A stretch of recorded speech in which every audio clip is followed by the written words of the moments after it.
Hello दोस्तों, मैं हूं नेहा सिंह बुलबुल बॉलीवुड के साथ और लेकर आई हूं आखिरकार ऐसा कौन सा कंटेस्टेंट है बिग बॉस हाउस का जो इस वक्त सबसे ज्यादा ट्रेंड हो रहा है। मतलब मैं अगर बिग बॉस 14 की मैं बात करूं, जब से शुरुआत हुई और अब तक अगर मैं बात करूं, तो ऐसा कौन सा कंटेस्टेंट है जो सबसे ज्यादा बार ट्रेंडिंग हुआ है। चाहे वो ट्विटर हो, चाहे इंस्टा हो, चाहे सोशल मीडिया हो, किसी भी प्लेटफॉर्म पर उनके बारे में बातें बहुत ज्यादा हो रही है, उनके बारे में हर चीज बहुत ज्यादा ट्रेंड हो रही है। तो चलिए बात करते हैं आखिरकार वो कौन सा कंटेस्टेंट है जो इतना ज्यादा फेमस हो गया है कि भैया खुल के लोग उनके बारे में बात कर रहे हैं और वो चाहते हैं कि लोग उन्हें विनर की तरह देख रहे हैं, क्योंकि चाहे वो टॉप 3 की जब भी बात हो रही है उनका नाम बहुत खुल के सामने आ रहा है और ऐसा लग रहा है कि शायद वो विनर भी बन सकते हैं, क्योंकि उनका एटीट्यूड ना चेंज हुआ है घर के अंदर, ना कहीं बदला है और ये जो बात बोलते हैं वो डंके की चोट पर मानते भी हैं। तो आप लोगों को पता चल गया होगा कि मैं आखिरकार बात किसकी कर रही हूँ। जी हाँ, आप लोगों ने सही सोचा है, मैं इस वक्त राहुल वैद्य की बात कर रही हूँ। जब राहुल वैद्य घर के अंदर आए थे तो लग नहीं रहा था यार कि इतना ज्यादा इंटरेस्टिंग उनकी पर्सनैलिटी होगी, इतना ज्यादा इंटरेस्टिंग होगा उन्हें देखने के लिए, क्योंकि बाकी तो बिग बॉस में कुछ इंटरेस्टिंग है नहीं।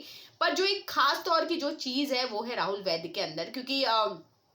राहुल को पर्सनली जितने लोग जानते हैं उनको, क्योंकि राहुल जिस जिस तरह से गेम खेल रहे हैं, जिस तरह से वो नजर आ रहे हैं, बिल्कुल वो बाहर भी वैसे ही हैं। जो वो बातें बोलते हैं वो बातें वो करते हैं और राहुल ने जिस तरह की चीजें की हैं, लोग उनके सपोर्ट में बहुत खुल के सामने आ रहे हैं। चाहे राहुल का किसी के साथ झगड़ना हो, चाहे जैस्मिन को लेकर कोई कमेंट पास करना हो, मतलब जिस तरह का उन्होंने गेम खेला था उस चीज को लेकर मैं बात कर रही हूँ। चाहे वो जान के नेपोटिज्म पे बात करना हो, चाहे वो अपनी एक गर्लफ्रेंड को प्रपोज करना हो, चाहे किसी भी मुद्दे पे खड़े होके दोस्ती निभानी हो या दुश्मनी निभानी हो, वो हर चीज पे परफेक्टली हर काम करते हैं। तो जी हाँ, चलिए अब बता देती हूँ कि किन किन चीजों की वजह से ये ट्रेंड हुए। जब जैस्मिन और उनकी झगड़े हुए थे और उस वक्त जब ये माना जा रहा था कि भैया राहुल को जैस्मिन ने पूरी तरह गलत बोला था, उस वक्त भी उनके फैंस उनके सपोर्ट में पूरी तरह खड़े थे और उन्होंने ये बात कहा था कि उस वक्त जैस्मिन इतनी ज्यादा गलत दिखाई दी कि चाहे सलमान हो चाहे एली हो, उनको खुल के आके बताया कि भैया आप गलत थी। उसी के साथ अगर मैं नेपोटिज्म की बात करूं, भले ही बिग बॉस हाउस की बात हो चाहे सलमान की बात हो, उन्होंने नेपोटिज्म को बहुत अच्छे से फ्रेम करके दिखाया है।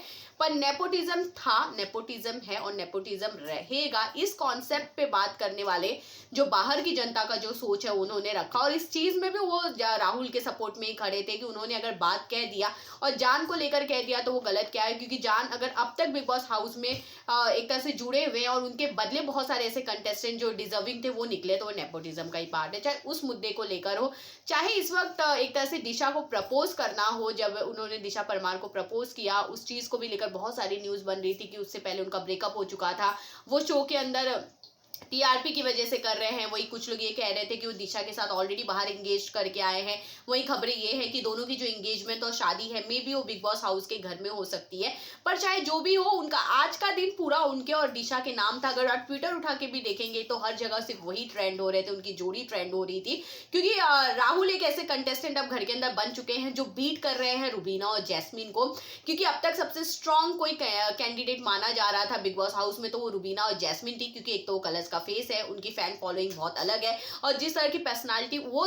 दोनों इस शो के अंदर दिखा रहे हैं वो लोगों को बहुत ज्यादा पसंद आ रहा था। अब उनको बीट करने के लिए राहुल भी उस रेस में आ चुके हैं, क्योंकि अगर मैं रुबीना और उनकी वोटिंग लाइन की भी अगर मैं बात करूं, मैंने आप लोगों को पहले ही कहा था कि बहुत कम वोटिंग का फासला था, जहां पे चलो रुबीना को ऑलरेडी अभिनव ने सेव कर लिया था तो वोटिंग वैसे भी वहीं पे स्टॉप हो गई थी। पर उन दोनों के बीच में एक तरह से बहुत कम ये था और लोगों का मानना भी ये है कि टॉप 3 में अगर वो किसी को देखते हैं रुबीना और जैस्मिन के साथ, तो वो सिर्फ और सिर्फ राहुल है और मे बी वो ट्रॉफी जीत के बिग बॉस के विनर भी बन सकते हैं। तो आपको मेरी ये अपडेट राहुल वैद्य को लेकर कैसी लगी, प्लीज मुझे कमेंट करके जरूर बताइएगा और आप ये भी जरूर मेंशन कीजिएगा कि जो मैं सोच रही हूँ कि सच में राहुल जिस तरह से ट्रेंड कर रहे हैं, क्या सच में वो विनर बन सकते हैं, ये भी आप मेंशन कीजिएगा। बाकी खबरों के लिए यूं ही बने रहिए बुलबुल बॉलीवुड के साथ।